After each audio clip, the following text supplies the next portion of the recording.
Lost Girl Therapy. Have dinner with me as we get ready to go to writing class. So, you guys can't see me, but it's fine. I'll come back. We are headed to our first writing class to potentially write a book. And for those who do not know, I write books in my spare time, and I have written, I think like 5 or 6 romantic novels, and I've written 4 therapy books, and there's a 5th one that's in the works, in the process. I just need to focus up. But we are going to writing school because I applied on a whim. So what's important about this journey is it felt right.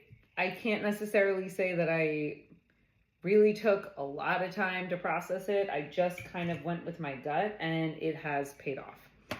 And the reason that I'm talking about this is that one of the things that I consistently talk to clients about in session is how important your intuition is, how necessary it is to follow your gut and to make sure that the choices that you're making align with it. And so one of the things, this is hot. No, we're okay. Okay. I mean, like, look at these beautiful roasted potatoes. Who am I? One of the things that I was really grappling with in my own life was, where do I live? How do I just kind of like build a new version of life than the one that I currently have? And the version of life that I was living was not bad. I had simply outgrown that area or that time and place. And I looked at apartments all over, could not find a place that aligned with me, to the point that like friends were making fun of me. They were like, just pick one. Like, please just pick a place so that way you have a home and that you have like, you know, the next version of life starts happening. And I could not do it. I couldn't do it. I saw numerous apartments. I applied to numerous apartments, and I kept getting rejected. They would call me and be like, oh, sorry, you were the next one. To the point that I was literally like, okay, universe, if you do not want me to have this, take it away from me.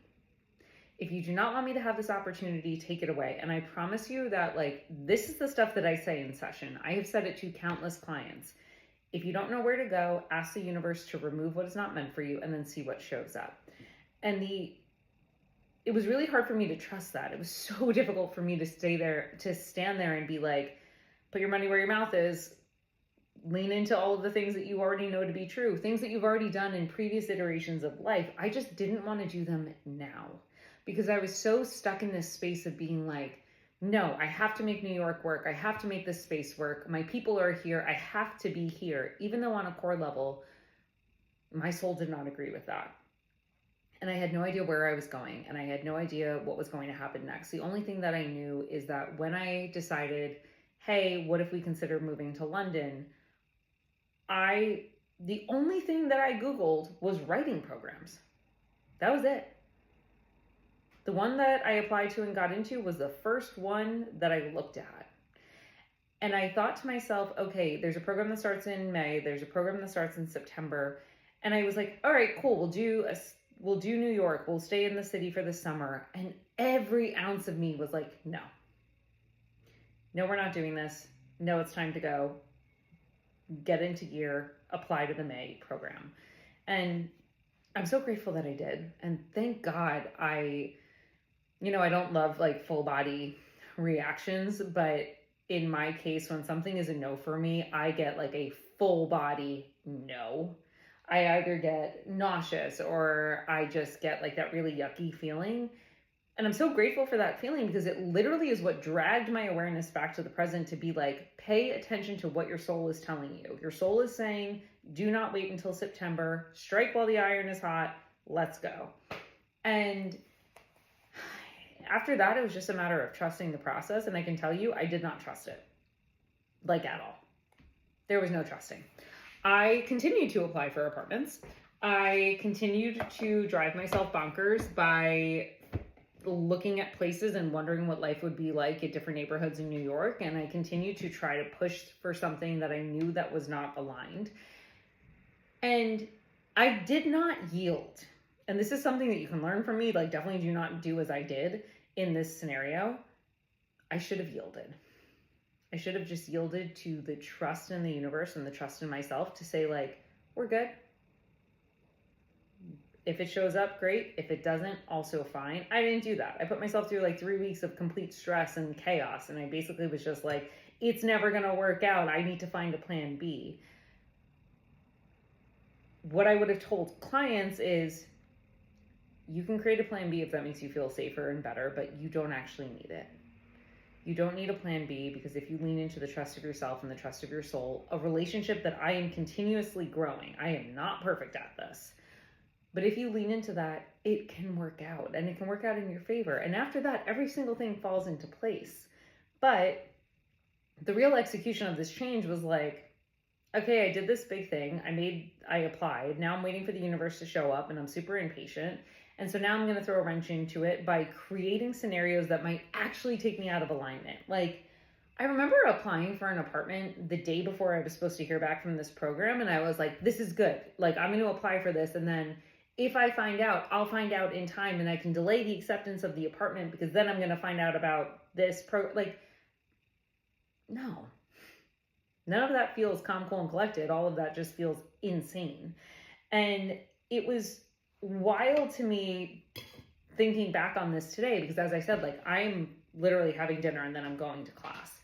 It was wild to me thinking about today that I am like living in a London flat, about to go take a class that I'm very passionate about. I'm about to go continue writing stories that I love writing.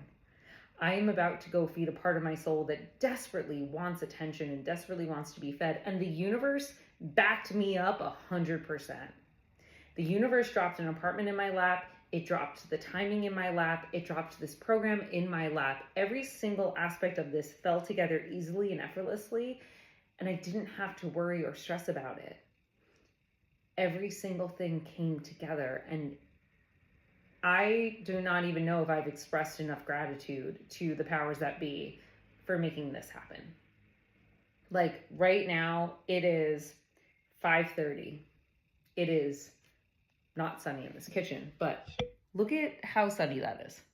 Like, that is a happy, sunny apartment. I've got this cute little window right here. We're about to eat some roasted potatoes. I'm going to go learn how to write a book from some of the best people to learn from. And my life looked wildly different 5 days ago. The universe can turn your life into something else on a dime. It is scary and fun and exhilarating and life-changing, quite literally. And if you are somebody who is in the throes of this, if you are trying to figure out what the hell this looks like in your own life, come and talk to me. Like, I'm living this in real time. This is not me saying like, hey, I think that this is what it's like. Let me hypothetically talk to you about what it's like to change your life. All the lessons that I am learning right now, I am learning them in real time. I have learned these before to a much lesser extent, but sometimes we got to go around these cycles 5, 10, 15, 20 times until we start to trust the big things. And as I tell all of my clients, I'm on this journey with you. Sure, our lives might be different. Yes, we're in different parts of our lives, but when it comes to changing a life, I am right there next to you, executing all of these changes and figuring out a way to create a deeper relationship with my soul. Because there's one thing that I have learned being psychic and a medium and doing energy work and then also being a therapist, it's that the relationship that we have with ourselves, the relationship that we have with our soul is consistently changing. It is always changing. And the only obligation that I have is to continue meeting my soul and relearning what it needs from me. And if I'm able to do that, everything gets so freaking fun.